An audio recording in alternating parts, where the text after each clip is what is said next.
Okay, so I'm here at Hobby Lobby again. I decided, since the weather is not going to be good in a few hours, to not walk today, but to walk through Hobby Lobby and look at stuff. So I'm just looking at random stuff, to be honest. I just need to come get some storage boxes for photos, but that's pretty much all I needed. But I'm looking and redoing my room, and I'm just trying to figure out, what do I really need? What would be helpful at home that makes sense? So I'm also feeling a little stressed today, so I just want to be calm. So I come here and I get calm.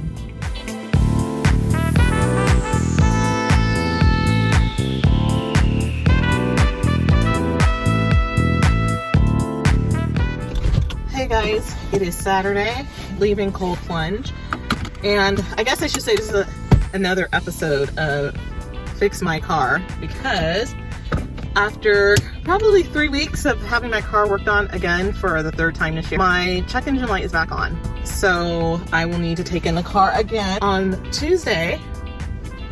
Anyways, it's probably going to be another sensor on my car or a coil, something, and I'm really freaking annoyed because I don't know. I just knew that something was about to happen on my car because I was trying to go up a hill and my car just was not getting the pick up and go, and I'll drive my car in sports mode, and that's usually like the extra little pump that I need, and I'm just zipping along and my car was struggling. And I was like, great. And it drove okay for a while, and then I was driving down the street on Thursday to get to my house, and my car went into limp mode. And if you have a car that does that, it basically slows it down so you can't drive more than 20 miles per hour, and it gives you just enough energy to just make it to like a gas station or to the mechanic. So I pushed my car to get home. Basically Friday night I had a similar issue where I came down off the hill and I was totally fine, and then I forgot where I was, but then I think I might have been on a stoplight or something, and then all of my lights came on. My check engine light came on, that came on, and usually if that AES light comes on, it's like my collision stuff, my car will have some issues. I just know that my car will just start freaking out. So I ended up going to the bank because I need to get my rent money, and I was sitting there letting my car idle, and my car just turned off, and I was like, what the hell? So I was like, okay, I know how to reset my car, and I had to turn my car off a couple times and let it sit, and then my car started up. I still had all these lights on, and then I got to the stoplight, and this is like a major intersection, and then my car went back into limp mode again. And so we're turning and my car is like limping along. So then I had to pull over again, sit for a couple minutes again, let the car reset, and then it drove home like normal. So I'm about tired of this stuff, and I just wish they would just fix my car, or just say, hey, we're going to change out all of the coils, or we're going to test all your sensors, everything that's related to this, and we're going to just make sure everything's working right before we give you a car back. But I mean, I have spent thousands of dollars over the past 6 months on my car on stuff that I never had an issue with before. And granted, they always try to tell you that it's because your car is getting old, and yes, my car has 100,000 miles on it, but it's really like, cars can go forever if you take care of them, and I really do work on taking care of my car and getting my tune-ups and all that stuff. So yeah, and I'm even getting my oil changed more often. Instead of 5,000 miles, I'm doing 3,000 miles now. And I don't drive my car as much as I used to anymore. So I only drive my car for work and back, and I haven't taken it on any road trips since last October. So it's just a little frustrating, and I am going to have to go off once I go there. And I'm just going to let them know. I said, you know, the last time I got my car fixed, I said there was like 5 people who came in and said that they brought their cars in for issues multiple times and it wasn't fixed. And I talked to this girl that I was there last time, and I was like, yeah, I said, this is my 3rd time bringing my car in. And she goes, yeah, this is my 4th. So here I am with my 4th time, and I'm hoping that's it. But I'm going to have to just be really nasty and be like, you guys are not doing a good job fixing these cars. Or if it's like an overall issue with Kia, and I keep going online and keep hearing about these issues with, like, basically either it's like your car will just shut off by itself, or you'll have sensors will go out, and so then it will trigger limp mode, and then how do you like override it? It's like stupid things like back in the day when cars didn't have computers computers, like you could drive your car forever and not have an issue, but now that all of our cars have these computer chips, if one thing's wrong, it will literally turn your car off. So it makes it super unsafe, which is not the best idea. And so right now I'm just trying to get home. I had to take a completely different way to cold plunging today, and then I got some like major stuff going on this week. I finally ordered a new mattress, and so that's coming on Wednesday. I got to take my car in to hopefully get whatever fixed for the final time. And then I have to go to the dermatologist because I have to get my other side of my head with the injections in, so that I can get the inflammation down on this side. My left side that they did the injections on last time actually feels so much better.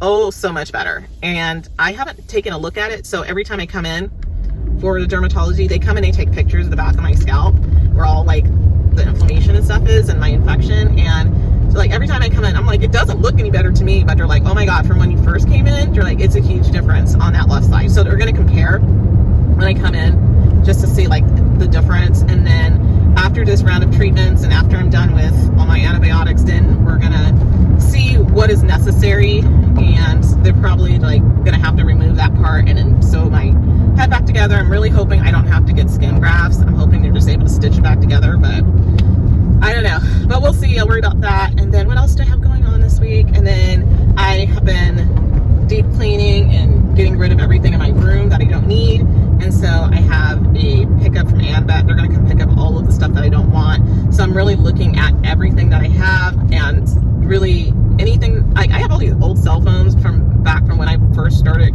using cell phones, and I have them still. And so I'm going to go take them to get recycled. Knock on wood if my car doesn't shut itself off.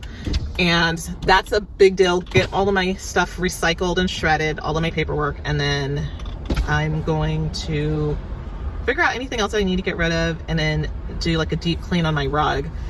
And then I'll have my new mattress. I'm really excited. I'm also looking at some new bedding and gonna invest in that. I got some major bills to pay this week. It's crazy. It's just, I can never just have like a couple of pay periods of nothingness. So yeah. But I would say the positive part of this week was I had a really good meeting with my boss. I had my performance evaluation last week, but we only got through half of it last Wednesday, so we had part 2 on Friday, and it actually ended up going really well. And so I am gonna get my job title changed. I did get a little pay increase as well, so that's a plus, and I'll take a win. And then I am working also on just like figuring out what I want to do with my life. Like right now it's just changing the vibe of my room and hopefully flowing, making an energy flow. And I think once I completely get all this extra stuff out of my house, I had old stuff from old relationships that are still at my house, and I'm like, oh my God, I gotta get rid of it. Things I didn't realize. The mattress is the biggest one, but I had like old pictures of guys that I used to go out with, and I'm like, this stuff has got to go. So I'm doing like my final look through and clean, get rid of stuff, and then I am hopefully gonna have better energy to get back on track and hopefully attract positive people into my life and more positive opportunities for myself. Okay, so Saturday, leaving church again, and it is hot. It is 79 degrees at 7 o'clock at night, which is insanity. It's broiling, it's hot. And they didn't turn on the air conditioning at church. It's like, come on, y'all. We have solar, for heaven's sakes. How am I feeling today? Physically, I'm feeling very tired. We had a good workout yesterday, and you know, we're back into like our good training again with heavier weights, so that's taken a lot out of me. I felt a little bit better. I feel like I pulled something, my inner thigh muscle, and it was probably because I was trying to move my bed with my leg, like kind of to slide my bed over. And anyways, so they were tired, and cold plunging helped a little bit, but I was tired. I had to lay down and take a nap. That's how tired I was. Another update, my car, my check engine light went off, but I'm still taking it in because something's definitely wrong. Sweating in church. I can just go drive down the Cold Stone real quick, right? And it'll be nice cold treat. Then I remember I'm still in the Whole 30, so I can't have it because it has sugar. So I gotta figure out something cold to eat once I get back. I finally discovered that Sprouts does do delivery through Instacart. So I'm going to be grocery shopping at Sprouts because I would say like a good majority of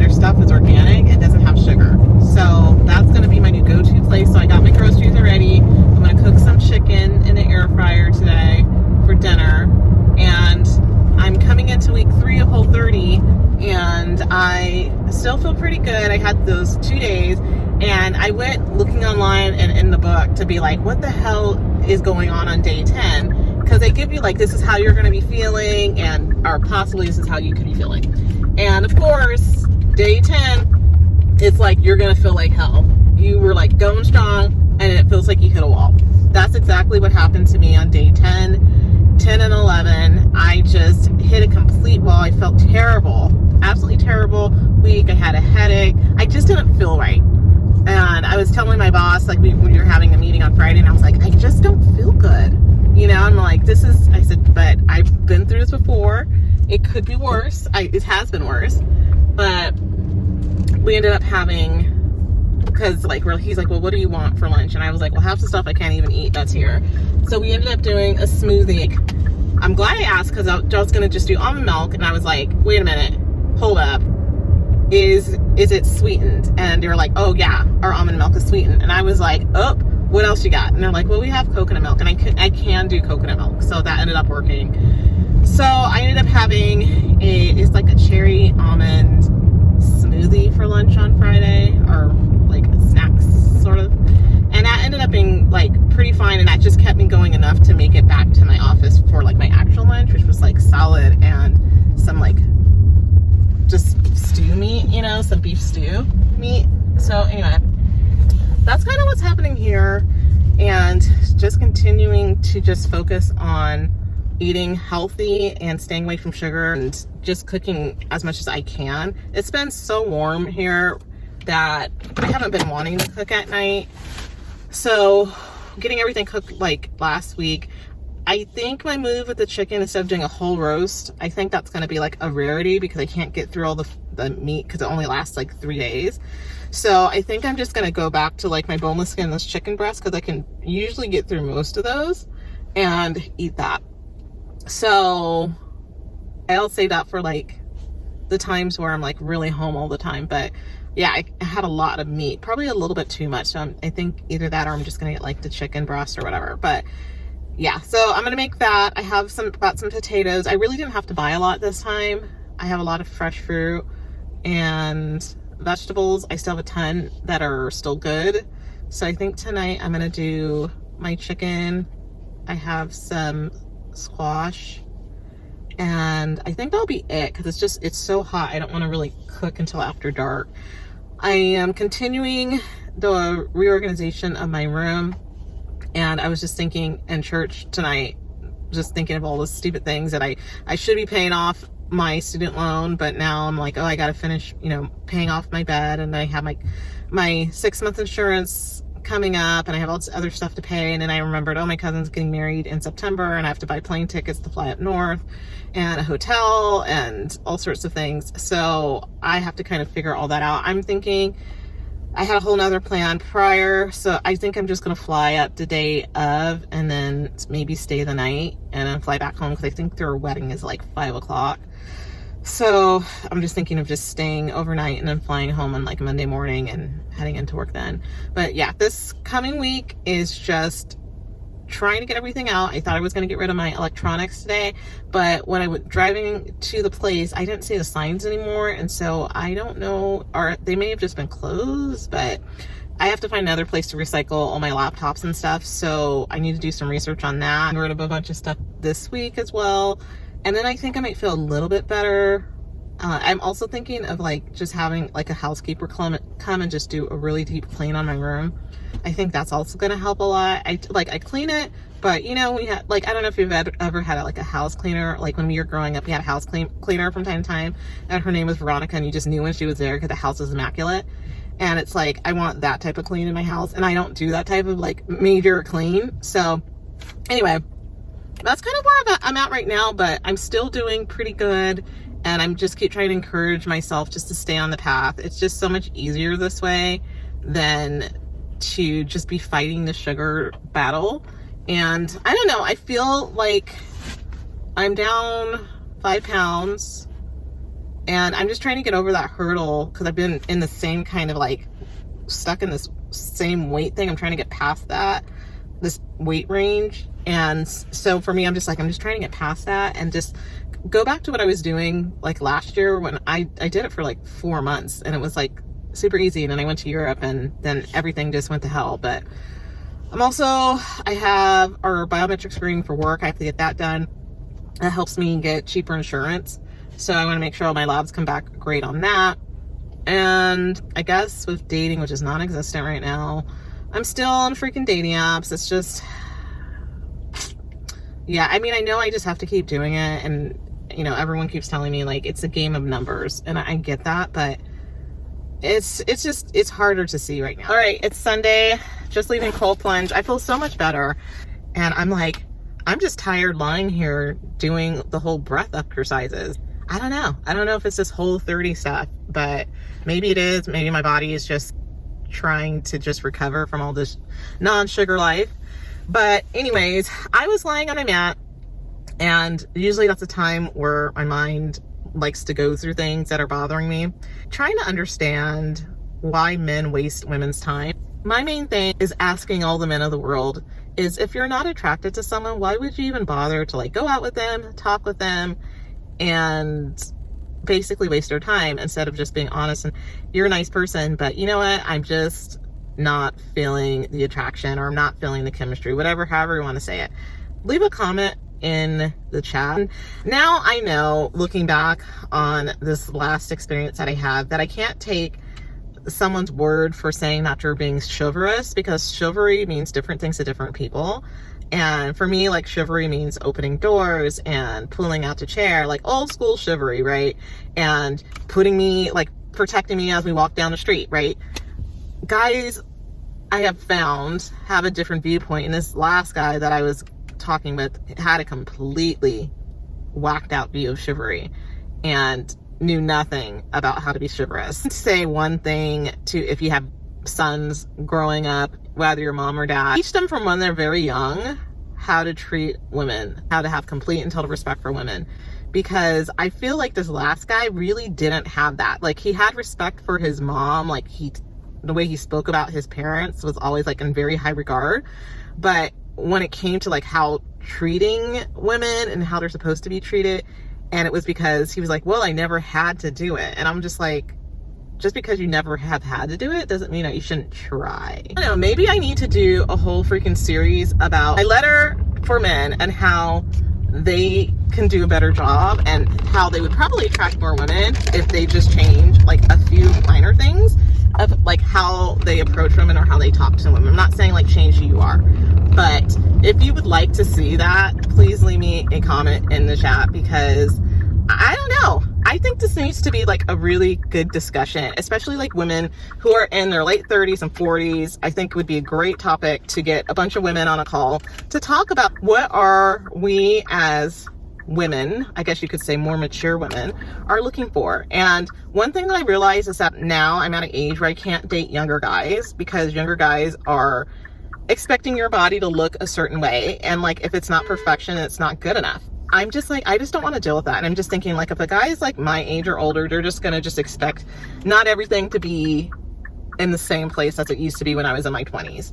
So anyways, I just had a lot of time to just kind of like go in and out of thought about that. I'm like, why bother? Like, if you don't like someone, or why bother telling them that you like them? Is it just to like keep them around because you're bored, or were you waiting for the next person to come around? And for me, it just seems like a waste of time and energy. Play that game. And it basically wasted a whole lot of my time, which makes me really angry. But then I look back and I'm mad at myself because I should have known better, should have done better. Some of these things I'm not too sure about, so maybe I should just be the one to be always giving people the benefit of the doubt. But I always do that, and I don't know. I feel like time is running out for me, and I'm just really pissed and annoyed. Guys out there, please leave me a comment and tell me why you think you're a good guy, because there's a lot of guys out there that think they're good guys and they're not. The thing when I look at a dating profile for a guy, is if it says I'm a nice guy, I swipe left. Because if you're a nice guy, you don't need to say that. You just stand firm on who you are, and you know that you're a good person. You don't have to go out there saying, I'm a nice guy and I do this and I don't cheat and I don't that. You just know that's who you are, and then you prove that in the way that you treat the person that you're with or whoever you're dating with. Do you have any thoughts about that, especially if you're in your early 40s, 30s, you're like at that kind of crux age where it's like you're not super young anymore, but you're at the point where you're ready to get married. I'm looking for the guys out there, especially the guys that are like, have just kind of been in this whole dating game and they're over it and they're ready to get married, to like share what they're looking for and what qualities you're looking for. And I'm just curious to hear from guys like our age, between like 35 and 45, who are not married. Like, what are you looking for in a person? And if you have dating experiences, in particular online dating, please hit me up, because I'd love to have a discussion about it. And maybe we can do like a recorded Zoom call, because I just feel like there's a lot of people who are going through similar things like me, but they're not able to share that, or they don't feel like they have anyone to share with, because they're at a point in time when all of their other friends are married and are in like good relationships or seemingly good relationships, and they haven't found their person yet. Okay, so I just made some roasted potatoes with ghee, and I thinly sliced them and threw them in the air fryer. And this is gonna go along with my chicken avocado dinner.